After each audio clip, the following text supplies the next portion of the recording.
Alhamdulillahirabbil alamin.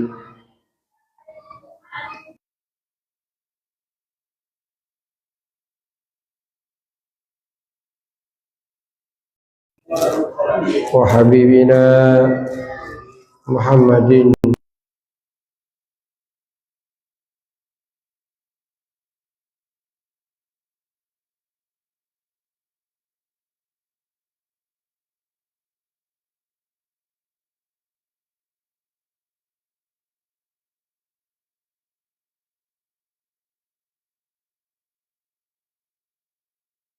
Bismillahirrahmanirrahim.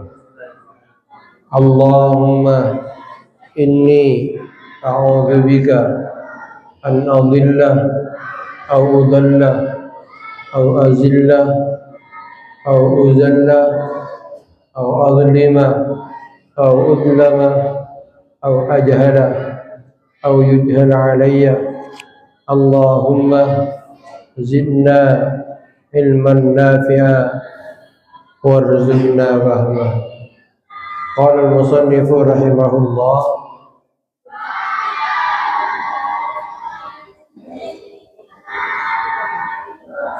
as-sadisu ay yakuna qalbuhu ba'da al-iftari mu'allaqan muttariban bainal khawfi war raja' idh laysa yadri atutubbila sawmuhu fahuwa minal muqarrabin aw rudda alaihi fahuwa minal mamkutin. Pada malam hari ini kita akan menyelesaikan pembahasan tentang kualitas puasa.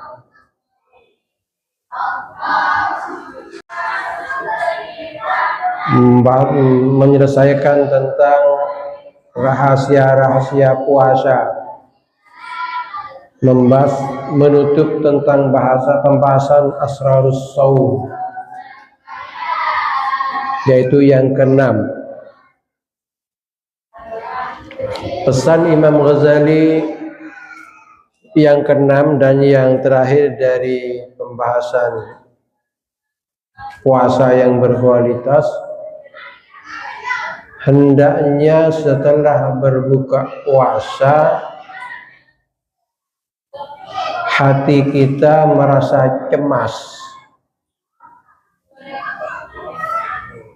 Alasannya, kita tidak tahu apakah puasa kita seharian tadi diterima. Kalau diterima berarti kita tergolong orang-orang yang muqarrabin. Aw rudda alaihi, atau jangan-jangan ditolak. Kalau kenyataannya ditolak, maka kita termasuk orang-orang yang dimurka oleh Allah Subhanahu wa taala. Seperti yang sudah saya sampaikan beberapa kali, hendaknya pertama kita bersyukur oleh Allah diberi kemampuan untuk melaksanakan perintahnya. Entah diterima atau tidak, urusan belakang. Sulit kita melaksanakan perintah Allah kalau tidak diberi taufik.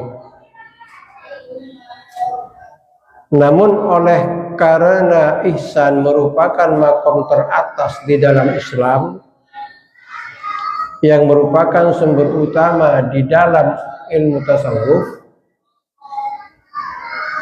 maka ihsan mengajari kita agar seluruh jenis ibadah kita termasuk puasa berkualitas, diterima. Tidak hanya sekedar sah.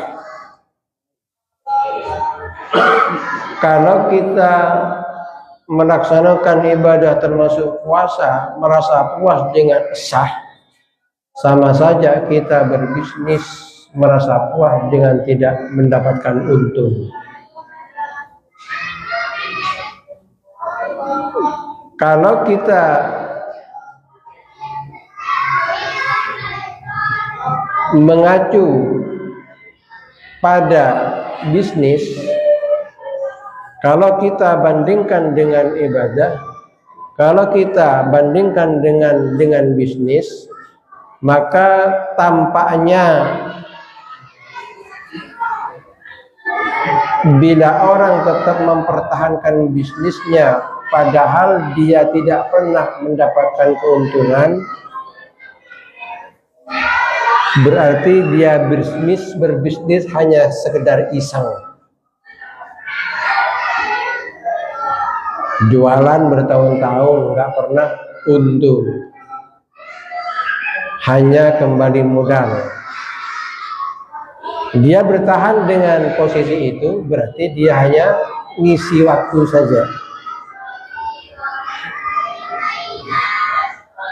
Begitu pula bagi kita yang melaksanakan puasa, hanya sekedar memperoleh sah tidaknya sama dengan seperti itu. Tidak mendapatkan untung, tapi tidak rugi. Nah, agar kita mendapatkan untung dunia dan akhirat, hendaknya, kata Imam Ghazali, setelah berbuka puasa renungilah puasa seharian tadi diterima atau enggak ini hati. Sebab kalau kita merenung seperti itu, imbasnya akan meningkatkan kualitas ibadah kita. Jangan-jangan enggak diterima, jangan-jangan tidak diterima. Wal yakun kadzalika fi ahli kulli ibadatin yafru minha. Begitu pula kata Imam Ghazali, setiap ibadah, salat, haji, zakat, semua jenis ibadah setelah melakukan, hendaknya kita melakukan apa yang menjadi perintah Imam Ghazali, khauf war raja, khawatir tapi mengharap. Harus ada rasa kekhawatiran, tapi ingat ada harapan. Kalau kita hanya bicara masalah khauf, boleh jadi orang itu putus asa. Tapi kalau terbuka pintu harapan, maka tidak. Dalam kitab tasawuf maupun di dalam hikam, antara khauf dan roja itu ibarat sayap, di mana sayap kanan dan sayap kiri saling membutuhkan. Antara khauf dan roja, nggak bisa terbang dengan satu sayap. Khauf dan roja harus bersama-sama. Sebab kalau Imam Ghazali umpama hanya mengarahkan kau harus khawatir setelah buka puasa takut tidak diterima, maka orang berputus asa. Akan putus asa orang. Nanti nggak terima, nggak usah terlalu. Tapi kalau ada pintu roja, harapan itu ditekankan oleh harus khawatir, dan roja harus ada harapan. Khaufnya karena yang tahu diterima tidaknya adalah Allah hakikatnya, cuma yang diajarkan kepada kita oleh Rasulullah adalah teori agar kita mendapatkan puasa yang berkualitas. Roja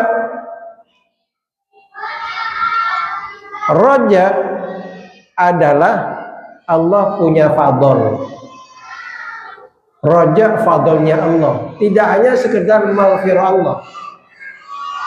Sebab orang mendapatkan ampunan belum tentu mendapatkan fadl dari Allah. Nah, kalau di situ bahwa fadl Allah itu akan selalu diberikan kepada siapapun yang Allah kehendaki.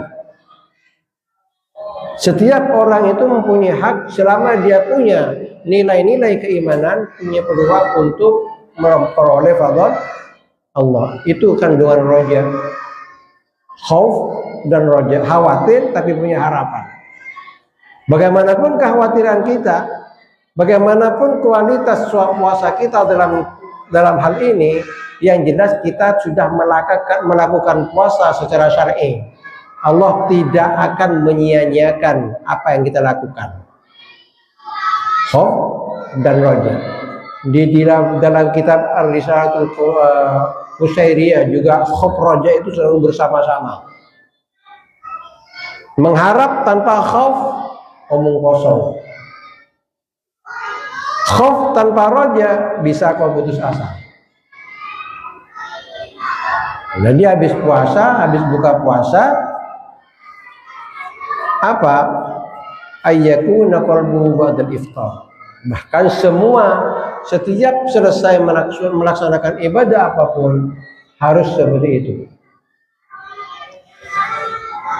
Faqad ruwiya Hasan bin Abil Hasan Al-Basri annahu marra biqaumin yawmal 'id wa hum yadhakun faqala inna Allah azza wa jalla ja'ala shahr ramadan mitmaran li khalqihi yastabiquna fihi li ta'atihi fasabaqa aqwamun fafazu wa takhallafa aqwamun fakhabu fal ajab kullul ajab lidhahikil la'ib fil yawmil ladzi faza fis sabiqun al-musari'un wa khaba fihi al-mubtilun amma wallahi law kushifa al-ghita lastagara al-muhsinu bi isanihi wal musii'u bi isaatihi ay kana sururul maqbul yashghuluhu bil labi wa khasratul mardud tasuddu alaihi babad dhahiki. Hasan bin Abil Hasan Basri setelah selesai puasa Ramadan, dia mengunjungi satu daerah dan kedapatan masyarakat ketika di tempat itu bersukaria karena selesai melaksanakan puasa. Karena umumnya seperti itu kalau lebaran ya, hari lebaran itu ya umumnya seperti itu. Padahal pertama sebelum saya mengacu kepada ini namanya Idul Fitri itu pada dasarnya adalah hak dirayakan oleh orang yang berpuasa. Lucu kalau orang nggak puasa ikut merayakan lebaran. Apanya yang mau dirayakan? Ya, apanya yang dirayakan dalam Syahrul Ramadan alladzi unzila fihi al-Qur'an hudan lin-nasi wa bayyinatin minal huda wal furqan faman syahida minkum asy-syahra falyasum wa man kana maridan aw ala safarin wa iddatun min ayyamin ukhra yuridullahu bikumul yusra wa la yuridu bikumul usra وَلِتُكْمِلُوا الْعِدَّةَ وَلِتُكَبِّرُوا اللَّهَ عَلَى مَا هَدَاكُمْ وَلَعَلَّكُمْ تَشْكُرُونَ. Coba. وَلِتُكَبِّرُوا اللَّهَ عَلَى مَا هَدَاكُمْ. Wahai manusia, orang beriman, sempurnakan puasamu, baru وَلِتُكَبِّرُوا اللَّهَ عَلَى مَا هَدَاكُمْ, baru kamu mengatakan Allahu Akbar, Allahu Akbar. Ini syariatnya seperti itu. Apalagi tasawufnya. Jadi tinggal dari syariat saja yang pantas merayakan Idul Fitri adalah orang yang berhasil menyempurnakan puasa Ramadan. Nah, apa sorotan Hasan bin Hasan Al-Basri? Memergoki orang-orang bersukaria di hari raya Idul Fitri. Apa yang mereka senangi? Ini suatu keajaiban, kata dia. Dia terkejut ketika tertegun melihat masyarakat. Oh, kok boleh? Bukankah bulan Ramadan mitmaran li khalqi yastabiquna fi taati? Bulan Ramadan merupakan sarana ladang atau arena tempat berlomba-lomba kaum muslimin untuk mentaati Allah Subhanahu wa ta'ala. Nah, yang ditanyakan yang bikin ajaib bagi Hasan bin Abil Hasan adalah, emangnya yang ketawa ini pasti puasanya diterima enggak? Itu pertanyaannya. Kalau Anda yakin diterima, monggo persilakan bahagia. Itu pun tidak tepat. Nih, ya. Kalau kau merasa diterima puasamu, kau bahagia, persilakan. Tapi itu pun tidak tepat. Yang sudah pasti diterima tidak tepat untuk berbahagia. Apalagi mengetahui tidak diterima. Apa? Ya. Fal ajab kullal ajab lidhahikil la'ibi fil yawmil ladzi faza fis sabiqun wal musari'un wa khaba fil muqtilun. Keanehan di sini ketika umat manusia di bulan suci Ramadan ada yang diterima tidak, maka kau wahai yang ketawa, apakah diterima atau tidak? Jika engkau termasuk orang yang diterima oleh Allah Subhanahu wa ta'ala, seandainya ada informasi dari Allah, ya, seandainya informasi dari Allah dibuka, hijab dibuka bahwa puasa kamu diterima oleh Allah, apa? Lastagharal muhsin bihsanihi apa wal musiu bi sa'ihi kana surul maqbul yaqru anil, yang mendapatkan terbuka hijabnya bahwa dia diterima, dia pun tidak akan sempat bersukaria.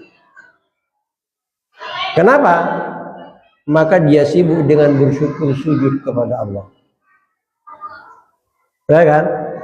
Jadi yang lastagal muhsin bihisanihi, orang yang merasa dirinya diterima oleh Allah Subhanahu wa ta'ala, dia tidak punya kesempatan untuk al-la'bu, bermain-main di hari raya, bersukaria di hari raya. Kenapa? Masa tanda kita diterima disambut dengan bersukaria? Tidak, tapi bersyukur, sehingga dia tidak sempat. Waslatul maradud tasuddu alaihi babad. Kalau di hijabnya dibuka oleh Allah, apa? Tasuddu alaihi babad dohar, maka dia tidak akan mampu, apalagi ketawa. Yang namanya senyum tidak akan mampu. Maka bukan berlebihan ya. Ketika kita melihat kitab namanya Tambul Muqtarin, betapa tangisan para ulama-ulama yang makamnya sudah di atas ma'rifatullah ketika berakhir bulan suci Ramadan. Ada dua alasan mereka menangis. Pertama, kita akan keluar dari bulan di mana semua kebaikan, rahmat, ridho diobral sebulan itu. Dengan ditutupnya bulan Ramadan, obralan itu sudah ditarik lagi oleh Allah Subhanahu wa ta'ala. Kemudian kedua, kenapa mereka meneteskan dan menangis pada malam Idul Fitri? Sebab itu tadi, nggak tahu apa diterima atau tidak. Itu kita nggak usah ada keterangan ini akan kontras dengan apa yang sering disampaikan oleh Gus Baha. Ya. Apa yang disampaikan oleh Gus Baha, yang saya melihat ini penyemangat kita, nggak usah terlalu cemas, udahlah terusan Allah, kan kok gitu ya. Sebab pertimbangan saya melihat begitu mudahnya Gus Baha memang untuk orang awam, ya. Jadi saya melihat apa yang disampaikan di YouTube itu, ini kelas apa sangat retorikanya Gus Baha itu luar biasa, ya. Sebab saya membandingkan kapan ketika Gus Baha bicara di depan Profesor Quraish Shihab dan kemudian di depan umum itu berbeda. Apa kata Gus Syihab? Kamu nggak usah pesimis dengan ibadah kamu. Jangan kau memaksakan diri ikut-ikutan yang khawatir tidak diterima. Sebab ketika kau sudah melaksanakan sholat saja, itu perlu kau syukuri. Banyak orang yang tidak beri taufik oleh Allah untuk tidak bisa sholat. Gak usah mikir diterima atau enggaknya dulu dah. Ya. Kenapa saya ngomong begitu menilai Gus Baha? Sebab juga saya membergoki beliau ketika bicara di depan Gus Syihab dan lain sebagainya. Oh iya, ini strategi dakwah seperti ini. Strategi dakwah seperti itu. Ya. Jadi ini penekanan Imam Al-Ghazali. Kenapa? Sudah saya katakan terlebih dahulu bahwa diharapkan semua jenis ibadah kita ini tidak hanya kita rasakan manfaatnya di akhirat nanti, tapi di dunia pun juga bisa menikmati dan merasakan. Ya. Wa anillah bin Qais annahu qila lahu innaka shaykhun kabirun wa inna as-siyama yad'afuk faqala inni a'udhu li syarrin tawil was-sabru ala ta'atillahi ta'ala ahwan min as-sabri ala adzabi fa hadhihi hiya al-ma'ani al-batina fi as-sawm fa in qulta faman iktasara ala kafi shawatil batni wal farji wa tarki hadhil ma'ani faqad qala al-fuqaha shamu sahihun fama ma'nahu. Imam Ghazali membuat pertanyaan sendiri sekaligus dijawab sendirinya. Ketika ada seseorang membatasi diri melaksanakan ibadah versi fikih dan meninggalkan etika puasa, ini pertanyaan Imam Ghazali. Famanik tasra ala kaffi syahwatil batni wal farji, ketika orang melaksanakan semua jenis ibadah termasuk puasa hanya versi fikih, tidak memperdulikan etika beribadah, apa gunanya? Maknanya apa? Bukan maknanya apa? Faqad qala subha, faqad qala al-fuqaha sahih. Maknanya apa? Ditanyakan oleh Imam Ghazali untuk memberi pelajaran bagi kita. Jadi jenengan puasa dengan berbuka puasa barang haram, ya. Seharian nggak ngaji-ngaji, nonton maksiat, ya, nggak sholat juga. Kata ulama fikih, sah kamu. Somhu, famaman, apa artinya? Fa'alam anna fuqahal dhahir yasbutuna syurut al-dhahir bi'adillatin hiya ad'afu min hadhil adillah allati awradna fi hadhihi syurutil batinah la siyamatil ghibatu amtaluha walakin laysa ila fuqaha'il dhahir min at-taklifat illa ma yatassaru ala umumil ghafilin al-muqbilin ala dunya ad-dukhulu tahtahu. Fikih adalah bicara masalah hukum. Fikih bicara masalah hukum. Hukum zahir. Sebagaimana juga Rasulullah juga mengajarkan juga antara syariat dengan ilmu syariat dengan ilmu tasawuf. Tapi ulama fikih adalah yuthbatuna syurutul zahir bi adillatin hiya anafu min hadil allati awradnaha fi hadhihi syurutil batinah. Jadi sudah saya katakan fikih bicara masalah zahir. Fikih manapun, mulai fikih terkecil sampai terbesar, Majmu' Syarhul Muhadzab 30 jilid, itu tidak ada yang menyentuh kualitas ibadah kita. Yang mereka bahas antara sah tidaknya. Antara sah tidaknya. Sampai-sampai masalah keimanan pun cukup zahir saja. Ada orang mualaf masuk Islam. Tujuannya kenapa masuk Islam? Ingin ngelamar cewek, ingin diterima. Kalau saya tidak Islam, aku nggak diterima lamarannya. Kemudian dia mengucapkan 2 kalimat syahadat di depan penghulu, kata fikih sah, Islam dia. Tapi kata Muhsin, kalau tujuannya ke sana, pasti ditolak. Itu fikih. Fa'amma ulama ulakhirah fayanuna bisyatil qabul. Sementara ulama akhirat di samping memperhatikan fikih juga memperhatikan diterima atau tidaknya. Enggak cukup ini sah, tapi harus diterima. Enggak cukup kau laku daganganmu, tapi kau harus mendapatkan laba. Nah, laba itu adalah bukti bahwa ibadahnya diterima. Wabil qabuli al-wusula ila al-maqsud wa yafhamuna anna al-maqsud min as-sayyid at-takhalluq bihala wabil qabuli al-wusula ila al-makhluq. Jadi ulama akhirat pertama diperhatikan sah tidaknya, kemudian ditekankan berkualitas atau tidak, kemudian baru al-wusulu ilal maksud. Kalau kedua-duanya kau tempuh dengan baik, akan sampai ke tujuan puasa la'allakum tattaqun.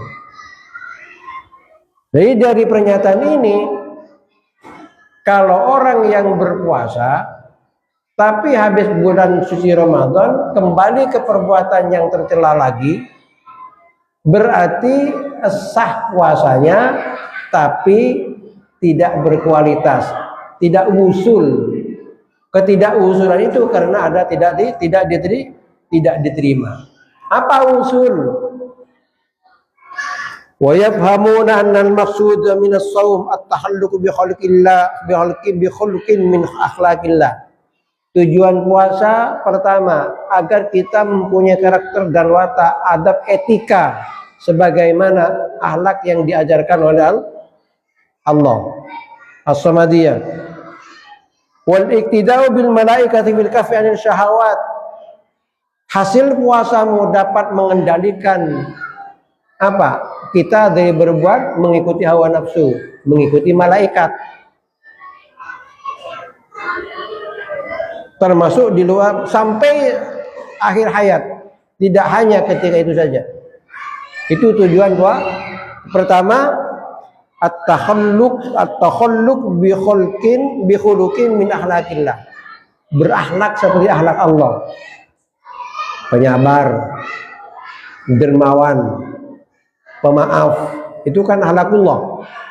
Ya, dermawan, penyabar, pemaaf. Itu akhlakullah, dan itu harus kita tempuh, harus kita peroleh setelah Ramadan, dan itu tidak dapat dikau peroleh kecuali puasamu diterima, dan puasamu tidak akan diterima kalau syariatmu tidak diperhatikan. Yang kedua, wal iktidau bil malaikati, mengikuti malaikat. Apa malaikat? Malaikat tidak punya nafsu. Kita punya nafsu, tetap harus mengendalikan nafsu. Tidak kan kadang-kadang begini, poso-poso jangan ngerasani orang gitu. Emangnya kalau di luar puasa boleh ngerasani orang? Ini kan, ini guyonan yang apa ya? Guyonan yang tidak tepat gitu. Poso-poso jangan ngerasani orang. Ya, sampai juga acara TV pun juga seperti itu. Infotainment. Coba infotainment zaman sekarang sebelum puasa, ngawur kan? Semua aib-aib orang dibongkar semua di infotainment. Tapi mereka rupanya sadar setelah puasa mencerita orang umroh gitu, infotainment artis yang umroh gitu ya. Ya. Karena bulan puasa, setelah puasa kembali lagi. Berarti puasamu tidak usul ilal maksud, tidak mengarah kepada la'allakum tattaqun. Maka dengan demikian tidak tepat, rugi bila orang melakukan ibadah. Yang penting melakukanlah. Urusan belakangan, urusan diterima nggak diterima, urusan itu nggak salah. Tapi kapan akan berkualitas ibadah kita? Kalau begitu sikap kita, tetap harus wal insanu rutbatuhu fawqa rutbatil bahaim likudrati binul akli ala kasri syahwatihi wa duna rutbatil malaika listila'i syahwat alaihi wa qawni muktalan bimujahadatiha. Sering kali disampaikan oleh para muballighin, manusia, posisi manusia tengah-tengah antara malaikat dan binatang. Malaikat wajar nggak pernah membangkang karena mereka tidak punya nafsu. Binatang wajar nggak tahu malu membangkang terus karena binatang tidak, akalnya tidak sesempurna manusia. Sedikit telingi, waktu saya belajar masih kecil, guru kita ngomong bahwa binatang itu nggak punya akal. Bahkan di fikih kelas dasar ya tidak punya akal. Ini nggak benar itu, nggak benar. Semut itu punya akal semua, tapi kadar akalnya jauh lebih rendah daripada manusia. Ya buktinya kan bisa memilih, oh ini api menghindar, ini ada orang, itu kan akal yang bergerak. Ya, ini anaknya kan akal yang bergerak. Tapi ketika saya masih sekolah SD dan ibtidah gitu, bahaim, binatang adalah yang tidak punya, itu salah. Yang benar punya akal tapi kadarnya entah berapa persen dari manusia. Udah. Jadi malaikat nggak punya salah karena memang tidak punya nafsu. Kemudian binatang salah melulu, nafsu mendominasi dalam kehidupan mereka. Akalnya hanya berapa manusia antara akal dan nafsu itu sejajar. Ya. Sehingga dengan demikian kata Imam Ghazali, fakullama inhamaka fisyawat inhatta ila asfis safilin. Ketika manusia dikendalikan oleh nafsunya, mereka anjlok ke dasar yang paling dasar, lebih hina daripada binatang. Wa kullama qama'a syahwat irtafa ila al-'aliyin wal tahaqqa bi ufuqil malaika. Ketika dia dapat mengendalikan hawa nafsunya, tidak memenuhi hawa nafsu, maka irtafa ila al-'aliyin, maka dia lebih mulia daripada malaikat. Bahkan malaikat bisa malu kepada manusia yang seperti itu. Malaikat bisa malu kepada manusia seperti itu. Kenapa? Logikanya malaikat nggak pernah melanggar karena tidak punya hawa nafsu. Loh, kita nggak melanggar padahal punya hawa nafsu, kan lebih hebat kan? Kan lebih hebat. Lebih hebat. Jenengan menjadi orang walinya Allah karena bertapa di puncak gunung, itu bukan istimewa. Bukan istimewa. Jenengan menjadi walinya Allah karena bertapa di puncak gunung, itu enggak istimewa. Yang istimewa engkau terangkat menjadi walinya Allah, hidup di tengah-tengah kota besar seperti Surabaya. Kenapa demikian? Orang wali itu adalah man yatawalla ta'atallah wa yatakhalla 'anil ma'asi. Orang wali itu orang yang istiqomah melakukan perintah Allah dan menjauhi larangan. Lah kok di gunung gimana ada maksiat sendiri kok? Makanya katakan orang yang terangkat wali hidup di gunung sendirian itu enggak istimewa diangkat walinya Allah. Sebab matanya steril, enggak melihat maksiat. Telinganya steril, enggak pernah mendengar fit. Jadi kalau walinya Allah diangkat di tengah-tengah kota seperti Surabaya, itu luar biasa. Makanya kalau manusia lebih kuat mengendalikan nafsunya, itu irtafa ila alal iliyin, akan terangkat di atas kedudukan malaikat. Fa inna sabiya min qalbi qaribun wa laysa al-qurbu thumma al-bimakan bil sifat. Banyak cerita-cerita yang ya ini boleh percaya atau tidak. Ya. Boleh percaya atau tidak, ada orang teman saya, dia gaulannya wali-walinya Allah, ya, dan secara kebetulan dia ikut tarekat Naqsabandi, ya. 3 hari sebelum kejadian itu ke rumah saya. Sebelum kejadian ke rumah saya, sering ke rumah saya gitu. Apa dia cerita? Ini satu bukti bahwa Anda percaya atau tidak ya, bahwa malaikat itu segan kepada ulama, kepada orang yang bisa mengendalikan hawa nafsu. 3 hari setelah bermain ke rumah, ibunya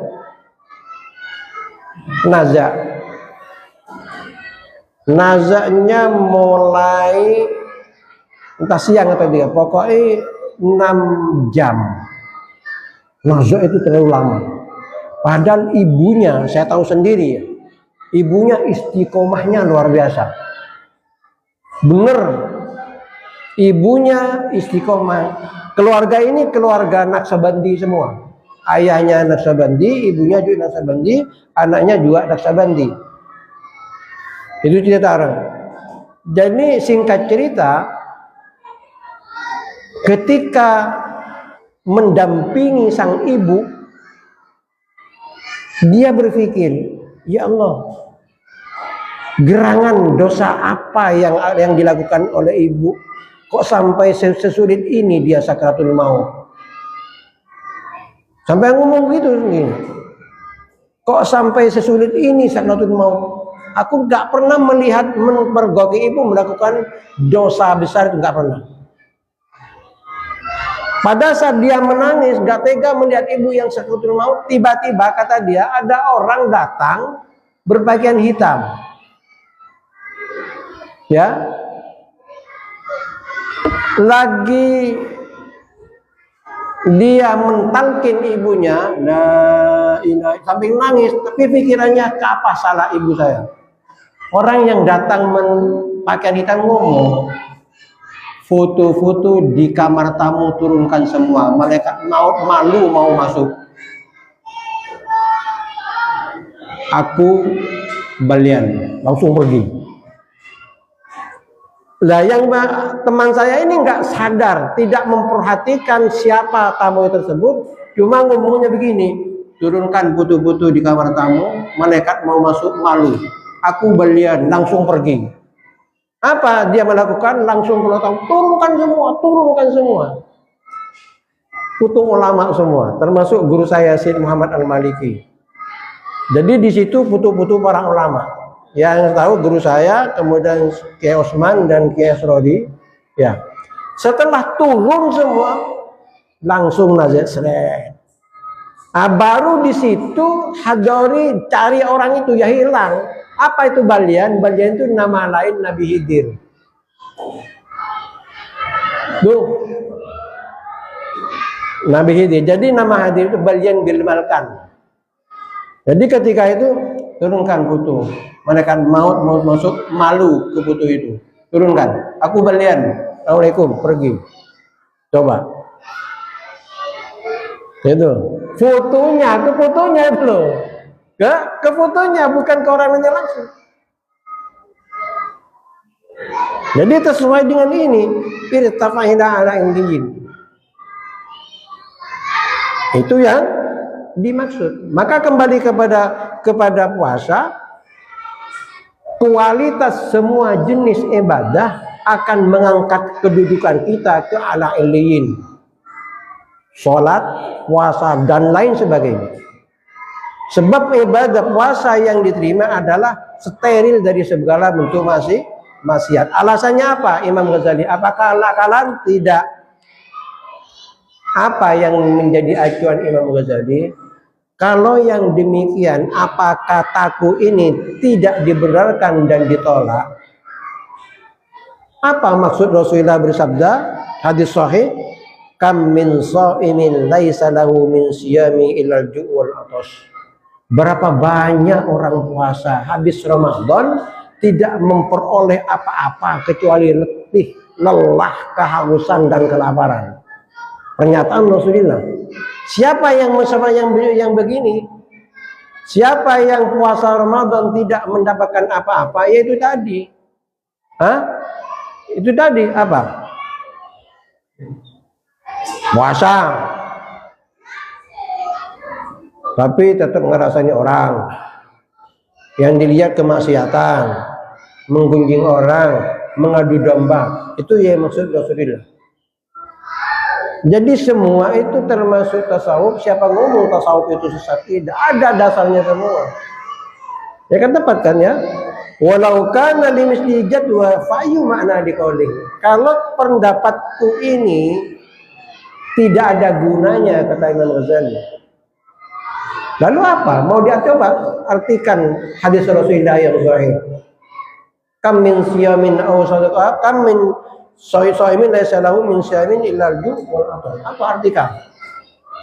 Ini menunjukkan bahwa antara sah, tidak sah dan diterima berbeda. Kalau diterima pasti sah, kalau sah belum tentu diterima. Ini menunjukkan apa dalil yang sangat nyata, nggak perlu dibahas lagi. Ya, sah belum tentu diterima. Tapi itu tadi, maka khaufun dan roja harus bersama-sama. Khawatir tidak diterima, tapi kekhawatiran kamu harus diobati dengan rasa roja. Boleh jadi puasa kemarin nggak diterima. Ya. Setelah kita mempelajari Ihya Ulumuddin pada malam hari ini, maka lahirlah khauf dan roja, dan boleh jadi walaupun melewati beberapa bulan akan diterima oleh Allah Subhanahu wa Ta'ala. Jadi setahun penuh khauf dan roja selalu menempel pada diri kita. Oleh karenanya apa kata para ulama? Ya habadha, Abu Darda bukan ulama, sahabat Rasulullah. Ya habadha namul aqyas wa fitruhum kaifa yaghbiruna sawul hamqa wa saruhum wa dhurratun min dawil agdaqin wa taqwa abdul arjah min amsal jibal ibadatan minal mughtarrin. Kam min sha'ibin muftir wa kam min muftirin sha'im. Berapa banyak orang yang puasa sebetulnya dia tidak puasa, dan berapa banyak orang yang tidak puasa sebetulnya dia puasa. Berapa banyak orang yang tidak puasa sebetulnya dia puasa. Jadi al-imsak, ya, al-imsak menahan diri, menahan dari lapar, menahan diri dari makan, menahan diri daripada minum, menahan diri dari ngerasani orang, menahan diri dari memfitnah orang, itu imsak namanya. Sehingga dengan demikian wal muftir walladhi yakhfadu jawairahu anil atham wa yaqulu yashrabu wa say muftir walladhi yaju'u wa yadlaku jawarihahu. Orang yang enggak puasa adalah menjaga dirinya. Orang yang enggak puasa tapi hakikatnya dia puasa, menjaga dirinya tidak memenuhi hawa nafsu, itu berarti orang puasa. Sebaliknya wasaimul muftir, orang puasa pasti dianggap tidak puasa, hanya puasa luarnya tok. Itu. Dengan demikian sebagai penutup sabda Nabi Muhammad SAW, innamas shaumu amanatun falyahfaz ahadukum amanatahu. Puasa ini titipan dari Allah, sarana dari Allah untuk menggembleng nafsu kita, dititip Semua ciptaan Allah, engkau ciptaan Allah, nafsumu juga ciptaan Allah. Maka ini semua amanah dari Allah. Kita harus mengendalikan sesuai dengan perintah Allah Subhanahu wa Ta'ala. Dengan demikian, kesimpulannya dari pembahasan masalah asharus shaum apa?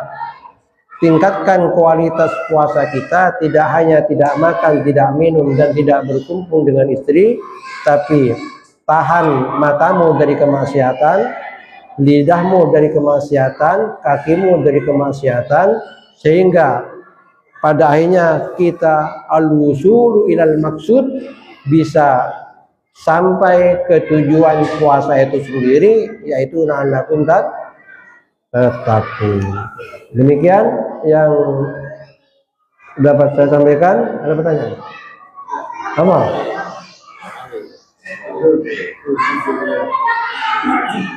Misalnya tadi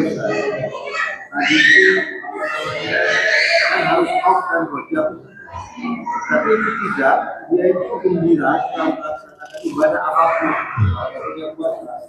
dengan pemikiran bahwa Allah itu maha baik, Allah itu maha ampun, Allah itu maha bijaksana, Allah terima dengan segala kekuatan. Kalau begitu pemikiran termasuk minal mughtarin, termasuk orang yang ketipu.